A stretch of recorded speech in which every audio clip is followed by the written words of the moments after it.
Chapter 16 Carpe Diem. How soon will we accept this opportunity to be fully alive before we die? Stephen Levine, A Year to Live. The fact that we exist is a mystery. Why we're here and where we go when we die is a mystery. While we're alive and aware of the short and precious gift of being, we can teach ourselves to make the kinds of choices that will allow us at the end of our lives to feel we lived in a meaningful way, that we contributed to others and the world, that we help relieve suffering, and, hopefully, that we encourage joy, kindness, inspiration, and belonging. How do we celebrate this amazing life we've been given? How do we live today and each day with the knowledge that life is a fleeting gift? At the end of my life, I'd like to look back and feel that I have given my all and lived my life to the fullest, wouldn't you? I'd like to have few or no regrets when I die. The best way to do this is to get clear about what matters to us so we can make these choices that reflect our values and dreams. Each day is an opportunity to live fully. Carpe diem. Seize the day. 24 hours to live. A few years ago, I took part in a Year to Live group based on Stephen Levine's book, A Year to Live, How to Live This Year as If It Were Your Last. Each of us committed to pretending that we only had 1 year left to live. We looked at each area of our life to see what we might do differently, knowing that our time was limited. It was a real wake-up call to stop procrastinating about my dreams, my joy, my love, and to live as fully as possible in every moment. I've shortened it here to 24 hours to help jumpstart us into making choices from the awareness that life is now. Invitation. Imagine you have 24 hours left to live. The why and how are not as important as you do with this knowledge. How will you spend your last day? For ideas, read through the questions for your last day below. Just right. Starting now, you have 24 hours left to live. Write about how you feel and what is important to you. Address some or all of the following questions. Questions for your last day. Who do you choose to be with? What thoughts and feelings do you have? What do you regret? What are you most grateful for? Who and what will you miss the most? What do you want to be remembered for? Examples. When I'm gone, Billy, 16. I'm sitting on the front porch watching the sunrise. I'm the only one up. I'm dragging my family to the beach today, so I figure I'll let them sleep in as long as they want. Birds are singing and the sun is starting to burn off the morning fog. I'm going to die today. I wish I had loved more. I wish I hadn't been so hard on myself and my family. I wish I had traveled more, laughed more, sang more. So many hours I wasted watching TV. I could have been making friends, learning new things, exploring the world, kissing girls. I wish I could take back all the times I yelled, all the times I lied, all the times I gave up. I promise today I will be kind to my family and friends. I will tell my mother I love her. I will praise my little sister. I will thank my father. I will hug and joke with my friends. I see the ocean and the birds and the sky. I feel the sun on my face. We're having a picnic with all my favorite foods and lots of ice cream. My dad is playing my favorite songs on the guitar. It seems like a regular Sunday, except today is my last day of life. I feel lucky to have lived. My last day. Michael, 17. Dawn. You told me you liked to dance, so I took you to the woods, and we chased each other between the trees, until you were out of breath, and fell to your knees laughing. I wanted to kiss you, but it was getting late, and when I turned around, you were gone. Dusk. I had 3 small colored balls that I would juggle at midnight until they became too heavy to hold, and I dropped them on the floor. When they rolled under the table, out of sight. Night. It's the neon tubes that tell you the convenience store is open. It's foxfire and stars and bioluminescence and an electric eel. Goodbye. Butterfly effect. We ought to view ourselves with the same curiosity and openness with which we study a tree, the sky, or a thought, because we are too linked to the entire universe. Henry Matisse. One small affection affects the whole. The dictionary defines the butterfly effect as the phenomenon whereby a minute, localized change in a complex system can have large effects elsewhere. Everything we do affects everything else, whether or not we're aware of it. We are part of a living matrix. The whole Earth, and probably the whole cosmos, is alive and connected. We are not separated from it. Indeed, we are an integral part of it. How can we live in a way that reflects this understanding and responsibility? Invitation.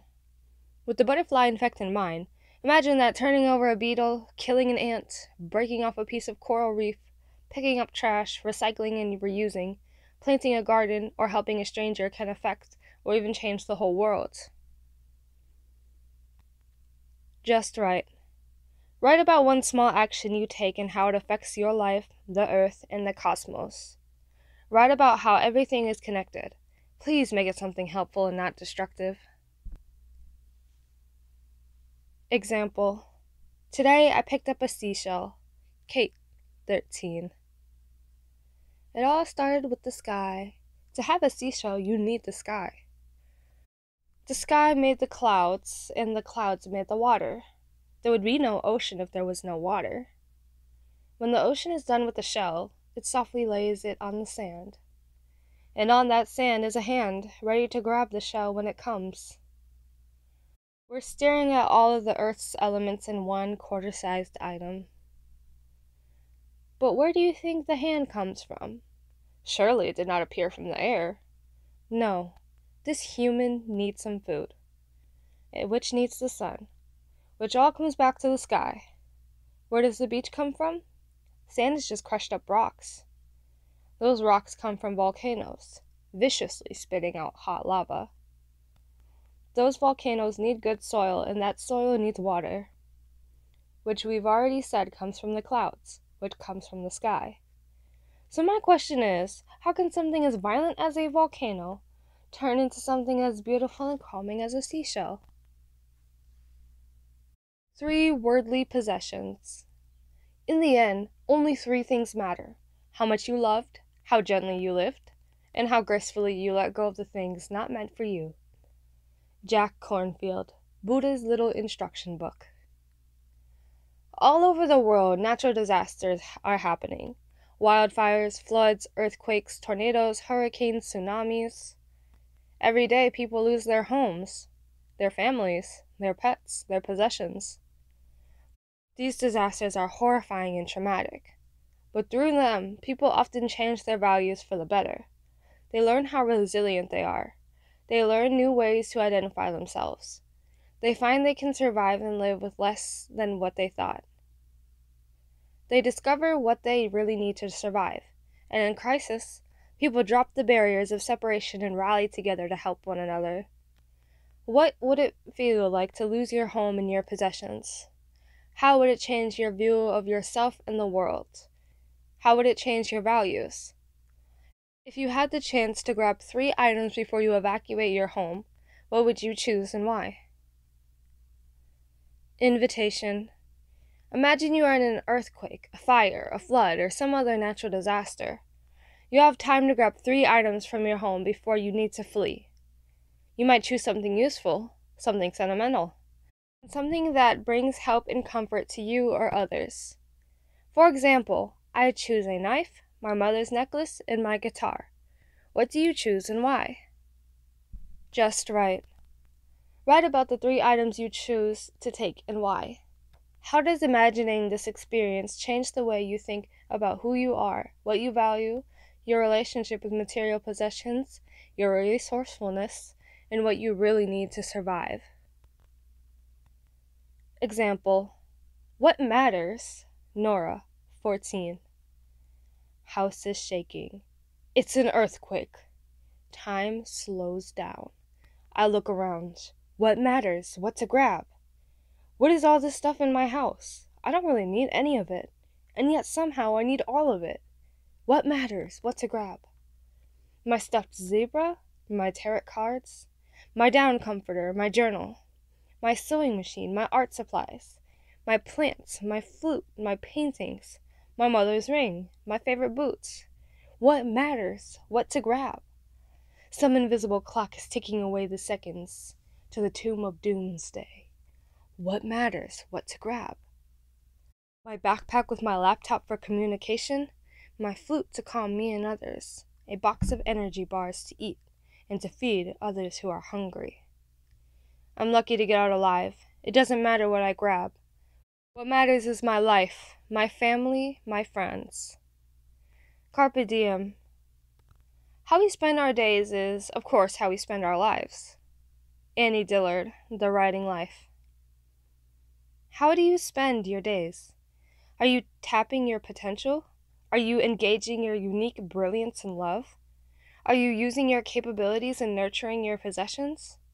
Do you make time to play music, go for a walk, spend quality time with friends and family, work for a cause you believe in, learn something new, or are you waiting for life to choose you? Invitation. Consider each of the life areas listed below and be honest with yourself about which areas needs more attention for you to live more fully. Be specific about how to nurture your dreams, starting now. Just right. Just right. For each life area below, write a few words or lines about what you can do to cultivate this part of your life so it brings you greater fulfillment and purpose. Life areas. Work, career, school, family, friends, community, personal growth, love relationships, fun, communication, creativity, health, exercise, service, spirituality, education, travel, adventure. Feel free to add your own. Example. Today's the day. Ethan, 17. Today's the day I fight the beast and win. Today's the day I bust the chains that hold me back and climb out of the cave towards the sun. Today's the day I am stronger than the quicksand of my doubt. Today is the day when I take the horses named fear and dreams and hold the reins in my hand until they become power, my power. Today's the day I reach beneath the sadness and find my heart. Today doesn't matter what anyone else thinks of me. What matters is what I think of me. Today I am willing to be seen, to stand up in front of my class and read my poem, even though I keep my hood on, and the sound of my own voice surprises me. Today's the day I say my name out loud. I look in the mirror. I make a choice to believe in myself.